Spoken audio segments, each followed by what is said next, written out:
जय श्री राम। देवी और सज्जनों, आज मैं आपको रावण के बारे में एक ऐसी ही अनसुनी और रोचक कथा बताने जा रही हूँ।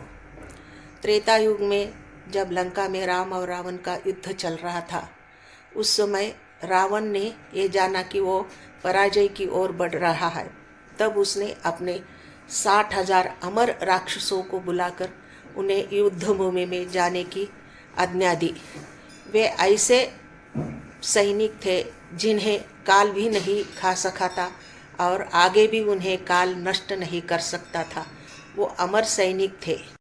विभीषण के गुप्तचरों द्वारा श्री राम को इस बात का पता चल गया। तब वो चिंता में पड़ गए कि उन्हें ये चिंता सताने लगी कि सीता को इनके चंगुल से कैसे छुड़ाए और आगे चलकर विभीषण का राज तिलक कैसे होगा, क्योंकि युद्ध का कोई समाप्ति का चिन्ह या कारण नजर नहीं आ रहा था।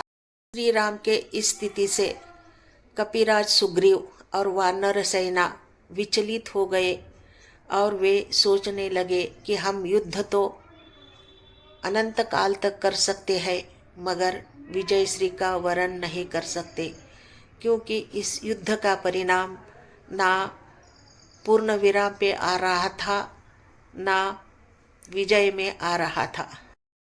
जब अंजना नंदन हनुमान जी ने श्री राम, विभीषण, सुग्रीव और वानर सेना को चिंता में देखा, तब उन्होंने प्रभु श्री राम से पूछा कि प्रभु, क्या बात है, आप चिंतित क्यों दिख रहे हैं। श्री राम जी के संकेत पर विभीषण ने हनुमान को सारी बात बतलाई और कहा, विजय श्री अब असंभव है। तभी हनुमान जी ने कहा कि असंभव को संभव और असंभव को असंभव करना ही हनुमान का काम है। प्रभु, आप केवल मुझे आज्ञा कीजिए, मैं अकेला ही जाकर रावण की इस अमर सेना को नष्ट कर दूंगा। श्री राम ने हनुमान जी से कहा कि हनुमान, ये कैसे संभव हो सकेगा, वो तो अमर सेना है। हनुमान ने कहा कि प्रभु, इस बात की आप चिंता न करें, सेवक पर विश्वास करें। जब युद्ध में अमर सैनिक जा रहे थे, उस समय रावण ने उनसे कहा था कि राम के सेना में हनुमान नाम का एक वानर है, उससे थोड़ा सावधान रहना। जब हनुमान जी को रणभूमि में राक्षस सेना ने देखा तो उन्होंने पूछा कि क्या तुम्हें हमसे डर नहीं लग रहा है, जो अकेले ही रणभूमि पर चले आए हो। हनुमान ने कहा, क्या तुम्हें आते समय राक्षस राज रावण ने कुछ संकेत नहीं दिया था क्या। तो निशाचरों को, उन राक्षसों को समझते देर नहीं लगी कि यही महाबली हनुमान है। फिर भी उन्हें ऐसा लगा, हम तो अमर है, हमारे सामने ये क्या टिक पाएगा और ये हमारा क्या बिगाड़ लेगा। भयंकर युद्ध आरंभ हो गया। हनुमान जी के मार के सामने राक्षस सेना रणभूमि में ढेर होने लगी और उनकी 1/4 सेना बची हुई थी। उसी समय हनुमान जी के पीछे से आवाज़ आई कि हनुमान जी, तुम हमें हरा नहीं पाओगे, हम अमर सेना है, आप अपने स्वामी के साथ लंका से निकल जाइए, हमें जीत नहीं पाओगे। हनुमान ने कहा, लौटूंगा जरूर, मगर तुम्हारे कहने से नहीं, अपनी इच्छा से। हाँ, तुम सब मिलकर मुझ पर आक्रमण करना, फिर मेरा बल देखना और जाकर रावण को बताना। जैसे ही राक्षसों ने एक साथ मिलकर हनुमान जी पर आक्रमण करना चाहा, हनुमान ने उन सबको अपने पूंछ में समेटकर आकाश में ऊपर फेंक दिया। वे सब पृथ्वी की गुरुत्वाकर्षण शक्ति जहाँ तक है वहाँ से भी ऊपर चले गए और अभी भी ऊपर चले जा रहे हैं। तुलसीदास का दोहा है, चले मग जात सुखी गए गात, गोस्वामी तुलसीदास।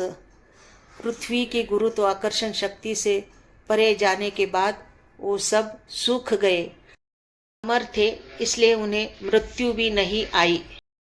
अंततः रावण को गाली देते हुए, कष्ट के कारण अमरता को कोसते हुए अभी भी जिए जा रहे हैं। इधर हनुमान जी ने प्रभु के चरणों में शीश झुकाकर कहा कि प्रभु, मैं उन्हें ऊपर भेजकर आ रहा हूँ। श्री राम ने कहा, वो तो अमर थे। हनुमान जी ने कहा, इसीलिए मैंने उन्हें जीवित ही ऊपर आकाश में भेज दिया। वो अब कभी नीचे नहीं आएंगे। अब शीघ्र अतिशीघ्र रावण का वध कीजिए और माता जानकी को उनकी बंदी से छुड़ाकर विभीषण का राज तिलक कीजिए। इस तरह से श्री राम ने उन्हें गले लगा लिया और वे उनकी भक्ति पाकर धन्य हो गए। तुम पर कभी कोई विपत्ति न आए।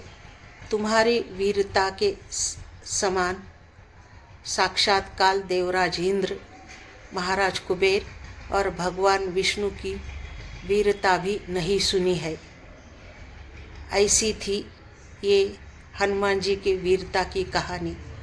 मैं ऐसे ही आपको नई नई न सुनने में आई हुई रोचक कहानियाँ आपको सुनाऊंगी। अगर आपने मेरे चैनल को सब्सक्राइब नहीं किया है तो सब्सक्राइब कीजिए। मेरे वीडियो को, मेरे चैनल को लाइक कीजिए, सब्सक्राइब कीजिए, शेयर कीजिए। धन्यवाद। श्री स्वामी समर्थ। जय जय स्वामी समर्थ।